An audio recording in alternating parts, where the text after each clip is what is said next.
रहमतुल्लाहि व बरकातहू। नुहम्दी नुसल्ली नुसल्लिमा अला रसूलुल करीम। अम्मा बाद फ़अऊज़ु बिल्लाहि मिनश शैतानिर रजीम। बिस्मिल्लाहिर रहमानिर रहीम।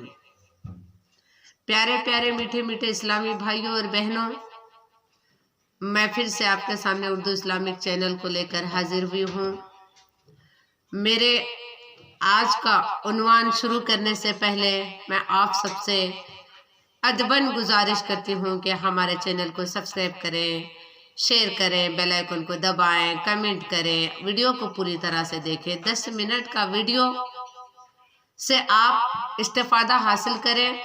दीन के मालूमात आपको करवाने के खातिर ये चैनल खोला गया है। हमारे चैनल का मकसद ये है कुरान और हदीस की रोशनी में मुतालिया करके आपके सामने बयानात रखती जा रही हूँ। बराए मेहरबानी आज का जो उन्वान है हजरत अबुल कासिम जुनैद बगदादी रहमतुल्लाह अलैह का चौथा हिस्सा है, जो बहुत बड़े सूफियों में से हैं। तो इनकी हालात जिंदगी पर मुबनी वाक़ा है। आज के वाक़ा में देखिए एक पीर अपने मुरीद को किस तरह से दूसरे पीरों मुर्शिद से भी फिका के मसले के लिए यानी उनके पास भेजते हैं। यही वाक़े को लेकर आपके सामने हाजिर हुई हूँ, जो चौथे वाक़े पर मुबनी है। आइए मैं आपको वाक़े की तरफ लेकर चलती हूँ। फिर तकरीबन 8 साल की उम्र में अपने मामू की हिदायत पर हजरत जुनैद बगदादी रहमतुल्लाह अलैह मशहूर फिका हजरत अबू सूरी रहमतुल्लाह अलैह की खिदमत में हाजिर हुए और शागिर्द की दरख्वास्त की। हजरत अबू सूरी हजरत इमाम शाफी रहमतुल्लाह अलैह के शागिर्द रसीद थे। इस बात से अंदाजा किया जा सकता है मसलक के एतबार से हजरत जुनैद बगदादी रहमतुल्लाह अलैह फिकाई शाफी के पैरोकार थे। हजरत अबू सूरी रहमतुल्लाह अलैह ने 8 साल के मुख्तसर से अरसे में अपना सारा इल्म हजरत जुनैद बगदाद को मुंतकिल कर दिया। फिर अहले बगदाद ने देखा कि एक 20 साला नौजवान बड़े जहानत के साथ फतवे दिया करता था। बड़े बड़े सहाबा ने इल्म जिन मसाइल की गहराइयों तक नहीं पहुंच पाते थे, इन मसाइल तक हजरत जुनैद बगदादी रहमतुल्लाह अलैह को रसाई हासिल थी। ये कुदरत का अतिया भी था, उस्ताद गिरामी की सोहबतों का फैज भी। इल्म हदीस और फिका हासिल करने के बारे में खुद हजरत जुनैद बगदादी रहमतुल्लाह अलैह फरमाते हैं, ये मेरे मामू की मोहब्बत अल तफात का नतीजा है कि मैं इन उलमों की तरफ मुतवज्जा हुआ। अगर हजरत सिर सख्ती रहमतुल्लाह अलैह मेरे रहनुमाई ना फरमाते तो मैं हदीस और फिका से ना आशना रह जाता और मुरवज्जा तसव्वुफ की पुर पेच गलियों में सारी जिंदगी भटकता रहता। फिर एक दिन हजरत सिर सख्ती की खिदमत में हाजिर था। अचानक मामू मुझे मुखातिब हुए और निहायती जज्ब के लहजे में फरमाया, जुनैद मैं हक ताला से दुआ करता हूँ कि वो तुम्हें ऐसा मुहद्दिस बनाए जो इल्म तसव्वुफ से भी आगाह हो, मगर ऐसा सूफी ना बनाए जो इल्म हदीस से भी आशना हो। अल्लाह के सफीर से जो वाक़ा मैं आपके सामने रख रही हूँ, हजरत सिर सख्ती रहमतुल्लाह अलैह के इस कौल मुबारक की वजाहत यह है कि आप हदीस और फिका के इल्म को अव्वलियत देते थे। हजरत जुनैद बगदादी रहमतुल्लाह अलैह फरमाते हैं कि मैंने सारी जिंदगी ऐसे मोहतरम मामू की इस नसीहत को पेश नजर रखा और सबसे पहले हदीस और फिका का इल्म हासिल किया। बाद में हजरत अबू अब्दुल्ला हारिस महासबी रहमतुल्लाह अलैह की सोहबत उठाई और यही मेरी कामयाबी का राज है। इल्म तसव्वुफ को कुरान और सुन्नत के ताबे रहना चाहिए।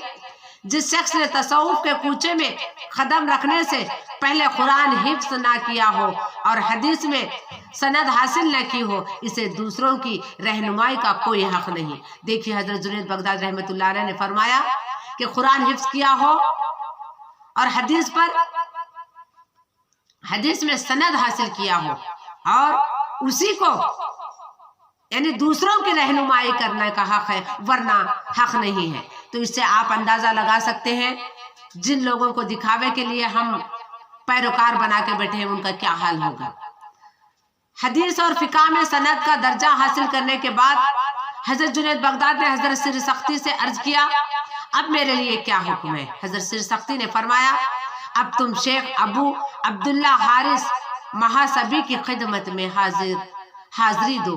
اس کے ساتھ ہی حضرت سر سختی نے حضرت جنید بغداد کو یہ ہدایت بھی کی تم شیخ حارث محاسبی سے تصوف کی تعلیم حاصل کرو۔ الگر حضرت جنید بغدادی حضرت شیخ حارث محاسبی کی خدمت میں حاضر ہوئے، جو علم و فضل اور جاہد و تقوی میں یگانہ روزگار تھے۔ حضرت شیخ ابو عبداللہ حارث محاسبی کا آبائی وطن بصرہ تھا، مگر آپ نے بغداد میں سکونیت اختیار کر لی تھی۔ روایت ہے کہ حضرت شیخ حارث مصباحی کی ولادت کے وقت حضرت امام حسن بصری حیات تھے۔ اسی طرح شیخ حارث کو تبع تابعین ہونا کا شرف حاصل ہے۔ اسلامی نقاط نظر کے مطابق تبع تابعین ان بزرگوں کو کہا جاتا ہے جنہیں تابعین کے صحبت کا اعزاز حاصل ہو، اور تابعین وہ بزرگ کہلاتے ہیں جن کی آنکھیں صحابہ اکرام رضوان علیہ تعالی اجمعین کے دیدار سے منور ہو۔ حضرت شیخ حارث محاسبی رحمت اللہ علیہ کے زاہد و تقوی کا یہ عالم تھا کہ ان کے باپ 70,000 دینار چھوڑ کر مرے، مگر آپ نے اتنے بڑے ترکے میں سے 1 دینار بھی قبول نہیں کیا۔ جب لوگوں نے اس کا سبب پوچھا تو شیخ حارث نے فرمایا، میرے باپ مجوسیوں کے ہم عقیدے تھے، اس لیے میرا ان سے کوئی تعلق نہیں، مگر بیٹا ہونے کی حیثیت سے ان کی وارث کے تو آپ ہی حقدار ہیں۔ رشتہ دار نے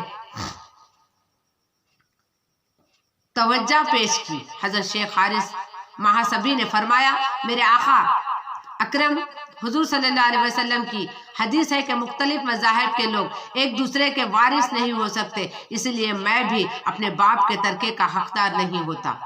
حلال روزی کھانے میں حضرت شیخ حارث کی اتحادی درجے کو پہنچ گئی تھی کہ اگر اتفاق سے کوئی حرام لقمہ آپ کے دست مبارک میں آ جاتا تو انگلیوں کی ایک مخصوص رگ بے اختیار پھڑکنے لگتی اور آپ فوری ہاتھ روک دیتے۔ حضرت جنید بغدادی کو حضرت شیخ حارث محاسبی سے اس قدر محبت تھی کہ آپ کو چچا کہہ کر پکارتے تھے۔ معتبرین سے روایت ہے کہ ایک دن حضرت جنید بغداد نے شیخ کو اپنے گھر کی طرف سے گزرتے دیکھا۔ حضرت حارث محاسبی کے چہرے پر شدید نخاہت پز مردگی کے آثار نمایاں تھے۔ حضرت جنید بغدادی نے یہ کیفیت دیکھ کر اندازہ کر لیا تھا کہ شیخ فاقے سے ہیں۔ آپ نے کسی تعمیل کے بغیر عرض کیا، چچا اگر میں تشریف لائے اور کچھ نوش فرما لیجئے۔ حضرت شیخ ابو عبداللہ حارث محاسبی نے ایک نظر اپنے شاگرد کی طرف دیکھا اور فرمایا، بہتر ہے یہ کہہ کر آپ گھر میں تشریف لے آئے۔ حضرت جنید بغدادی نے شیخ کے سامنے دسترخوان بچھایا اور پرتکلف کھانا رکھ دیا۔ اتفاق سے گزشتہ رات پڑوسی میں شادی تھی اور یہ کھانا وہیں سے آیا۔ حضرت شیخ حارث محاسبی رحمت اللہ علیہ نے ایک لقمہ لیا اور اسے منہ میں رکھ لیا۔ حضرت جنید بغدادی نے حیرت سے دیکھا کہ حضرت شیخ حارث نے کئی بار اس لقمے کو منہ میں گھمایا اور پھر وقتیہ دسترخوان پر چھوڑ کر گھر سے باہر تشریف لے گئے اور حضرت جنید بغداد شیخ کے پیچھے پیچھے تھے۔ حضرت حارث مصباحی نے دروازے سے نکل کر ایک گوشے میں وہ لقمہ اگل دیا اور خاموشی کے ساتھ واپس چلے گئے۔ حضرت جنید بغدادی رحمت اللہ علیہ میں اتنی ہمت نہیں تھی کہ وہ شیخ سے ان کے اس طرز عمل کے بارے میں کچھ دریافت کر سکے۔ 2-4 دن بعد خلوت میسر آئی تو حضرت جنید بغدادی نے استاد محترم کو اس روز واقعہ یاد دلایا۔ حضرت شیخ ابو عبداللہ حارث مصباحی نے جواب میں فرمایا، اس دن میں فاقے سے تھا، میں نے چاہا کہ کچھ کھا کر تمہارا دل خوش کر دوں، مگر اللہ نے مجھ پر ایک خاص کرم فرمایا کہ اگر ग़िज़ा के किसी लुक़मे के किसी किस्म का शोबा हो तो मेरे हलक से नहीं उतरता। यही वजह थी कि मैं तुम्हारा दिया हुआ खाना नहीं खा सका। इसके बाद हज़रत शेख हारिस मिसबाही ने अपने शागिर्द से पूछा, वो खाना कहाँ से आया था? हज़रत जुनैद बगदादी ने शर्मशाराना अंदाज में अर्ज किया, दरअसल वो खाना पड़ोसी ने भेजा था। हज़रत शेख हारिस ने फरमाया, मुझे इस वक्त ख्याल आया था कि ये खाना तुम्हारे घर का नहीं हो सकता। हज़रत जुनैद बगदादी ने शेख को अपनी तरफ मुतवज्जा पाकर दरख्वास्त की, आप इस रोज़ बगैर खाना खाए तशरीफ़ ले आए थे, अगर आज मुझे सआदत बख्तो तो बड़ी इनायत होगी। हज़रत जुनैद ने महसूस कर लिया था कि शेख आज भी फ़ाखिर से हैं, इसलिए आपने हज़रत हारिस महासबी से घर चलने की इल्तजा की थी। हज़रत शेख फौरी आमद हो गए, मगर इत्तेफाक से इस रोज़ जुनैद बगदादी के यहाँ सूखी रोटी के सिवा कुछ नहीं था। आपको खफत सी महसूस हुई, लेकिन शेख के भूख होने के ख्याल से आपने वही खुश्क रोटी पेश कर दी। इस वक्त हज़रत जुनैद बगदादी ने ताज्जुब की इंतहा ना रही जब हज़रत शेख हारिस ने वो सूखी रोटी बड़े ज़ौक़ व शौक़ के साथ खाई और फिर बड़े पुरजोश लहजे में फरमाया, जब किसी फ़कीर की दावत करना हो तो ऐसी ही चीज़ पेश किया करो। यही वो मर्द जलील थे जिनकी सोहबतों से हज़रत जुनैद बगदादी 3 साल तक फैज़याब हुए और हज़रत शेख अबू अब्दुल्ला हारिस मिसबाही का इंतकाल 243 सन हिजरी में हुआ। इसी वक्त हज़रत जुनैद बगदादी की उम्र मुबारक 28 साल के करीब थी। आप अपने उस्ताद ग्रामी को याद करके अक्सर फरमाया करते थे, अफसोस मारिफत का आफ्ता गुरूब हो गया, मैं अपने खानाए दिल को इसके ज़ियाबारियों मुनव्वर ना कर सका। बेशक हज़रत जुनैद बगदादी का जज्बा तलब तक तश्कील ना पा सका, मगर हज़रत शेख हारिस मिसबाही की शक्ल में आपने इस मर्द जशूर गयूर को देख लिया था, जिसकी पेशानी नियाज अल्लाह के सिवा किसी के आस्ताने पर खम नहीं हुई। हज़रत सिर सख्ती का मकसद भी यही था कि हज़रत जुनैद बगदादी रहमतुल्लाह अलैह दूसरे मशाइख की सोहबतों से फैज़याब हो जाए। फिर जब हज़रत अबू सूरी रहमतुल्लाह अलैह और हज़रत शेख हारिस महासबी जैसे बुजुर्ग दुनिया से रुखसत हो गए तो हज़रत जुनैद बगदादी अपने हक़ीक़ी मुर्शिद की बारगाह में हाजिर हुए और हज़रत सिर सख्ती के दस्ते हक़ परस्त पर बाकायदा बैत की।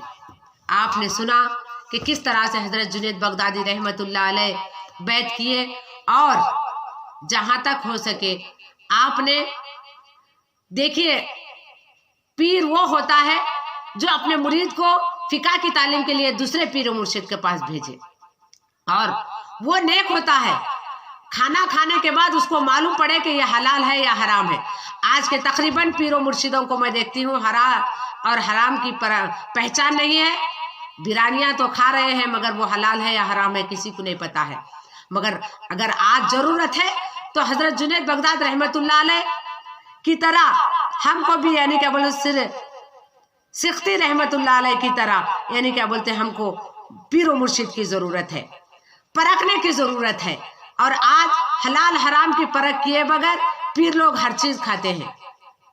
यहाँ तक कि देखिए, जब खाने के लिए हराम खाना आया उनको तो उन्होंने जाकर उल्टी कर लिए। तो आज हमारे अंदर इस तरह की कैफियत बाकी नहीं है। ये मैं बहुत मुताल्ले के साथ ये बात कह रही हूँ। इंशाअल्लाह ताला इसलिए पीर को परख कर यानी बैत करना चाहिए। ये वाक़ा सही है, सच है। तो जुनैद बगदादी रहमतुल्लाह अलैह के बहुत अहम वाक़ात लेकर आपके सामने हाजिर हो रही हूँ, जिसमें मैं हर वाक़े को बिल्कुल यानी क्या बोलते फ़िक़्ह की सनद यानी हासिल होना चाहिए। एक आलिम के लिए ज़रूरी है कि दीन की पहचान हो, यानी वो हाफिज़ होना चाहिए, उसके बाद सनद आलिम की होना चाहिए, उसके बाद दूसरों को दर्स दे सकता है। ये कितनी बड़ी बात है, आप सोचने की बात है हर पीर और मुर्शिद के लिए। इसलिए मैं आप सबसे गुजारिश करती हूँ कि यानी क्या बोलते हैं दिखावे के पीर लोगों से बचिए, दिखावे के मुल्ला लोगों से बचिए। दिखावे के यानी क्या बोलते हैं गद्दी नशीनों से बचने की कोशिश कीजिए, क्योंकि आज मेरी नज़र में तो इस तरह की चीज़ नज़र नहीं आ रही है, खाली दिखावा रियाकारी नज़र आ रही है। रियाकार जैसे पीर और मुर्शिदों से बचने की कोशिश करें, जुनैद बगदादी रहमतुल्लाह अलैह के और उनके पीर और मुर्शिद लोगों के रास्ते पे चलने के हमें और तुम्हें अल्लाह ताला सआदत नसीब फरमाए। ये कहते हुए मैं इस वाक़े को यहीं पे ख़त्म करती हूँ। यानी हमारे चैनल को सब्सक्राइब करें, शेयर करें, बेल आइकन को दबाएं, फॉलो करें, कमेंट करें, सवाब दाराइन हासिल करें। अस्सलाम वालेकुम व रहमतुल्लाहि व बरकातहू।